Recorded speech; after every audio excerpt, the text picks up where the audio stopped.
a nice evening yesterday and rested well. So I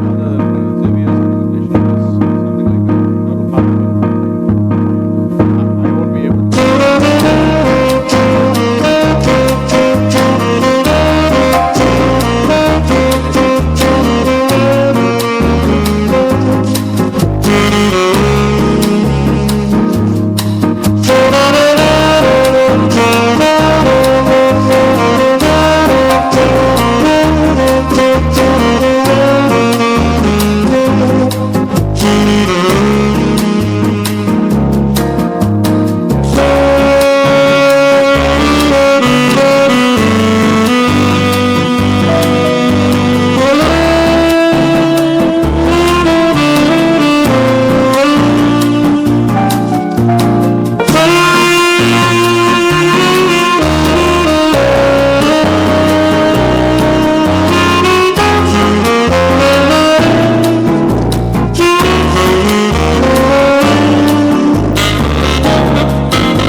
It's complete chaos in the city. That's what we normally come across. Now, if you see that name given the Jane Jacobs, so she in the 60s wrote this famous book called The Death and Life of American Cities.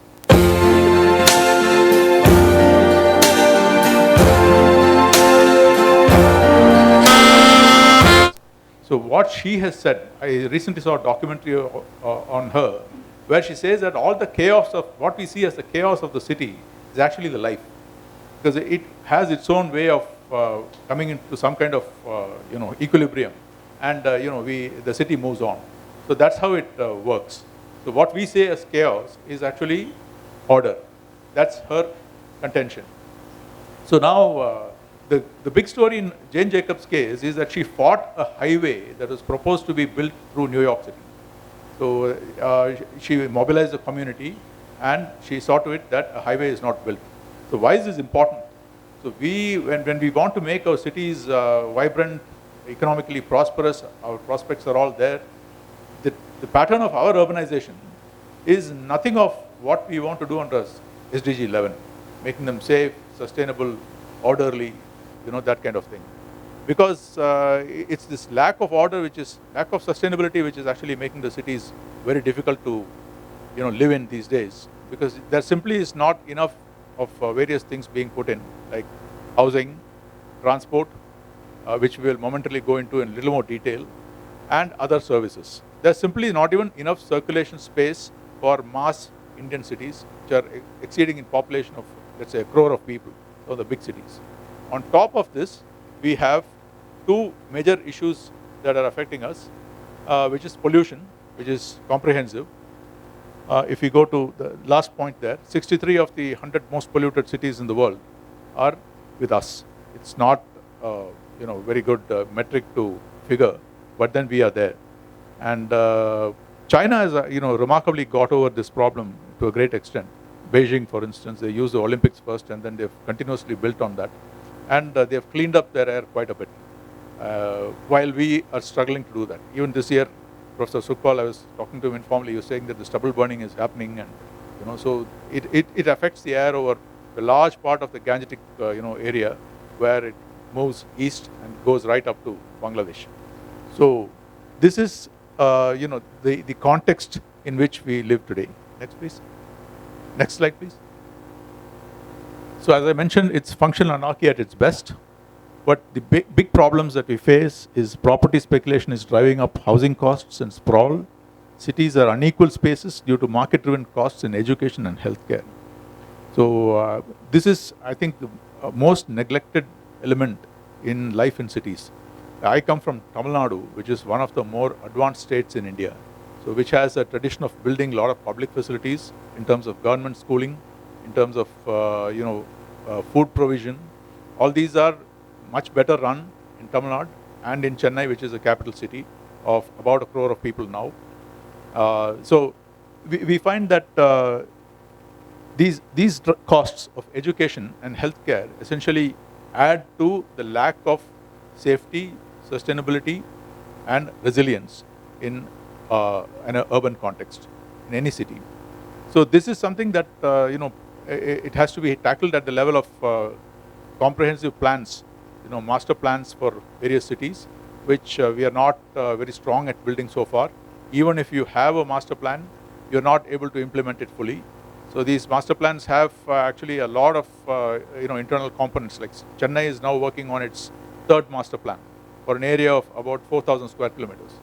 So if you look at it, there are plans for doing these things, but we are not yet there where we can say that in the next 7 years, let's say that's the time that we have, before 2030, are we able to come up with plans for all our major cities? I don't think that's possible. That's an agenda that has to be driven through public pressure, that we need orderly development.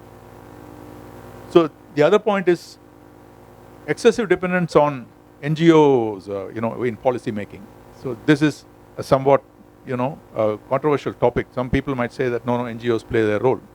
So you find that, take the case of the Smart Cities mission. It's one of the biggest funded projects with a lot of money floating in it. But do you really have a participatory role in the way that these smart cities are built? Ultimately, were you asked, like, what do you want out of the smart city? So we did not. So in Chennai, for instance, they took one of the prosperous shopping districts, put in a lot of money there, and said that this is the smart city, part of it at least. And then they have other elements to it which are not so visible, because politicians like things which are, very upfront, which are very visible, spectacular. So they chose this place, put in a lot of lights and, very smooth pavements and so on. It's a shopping district ultimately, which is all fine, which is nice. But that's not really the smart city that will make us resilient and, intelligent into the future. So the communities don't really benefit overall from this sort of an approach. And why is it that NGOs come into the picture? So to give legitimacy to this sort of an arrangement, what they do is they ask a very high-profile NGO, which is very good at, communication, plan drafting, and so on. I'm not saying that they are not qualified, but the objective is that they are given a certain objective upfront and said that you stitch the evidence to meet this. So we find that increasingly, if you look at the smart city projects, you will find there will be some specialized agencies there who will push that particular agenda. They'll make it palatable to the middle classes, and there will be a political kind of push towards that. So, you may disagree with this. Maybe there are some people who have some arguments to counter that, but this is generally what is observed, because a lot of money goes into this. This money should ideally be spent on across the city kind of projects, like mobility that we can look at later.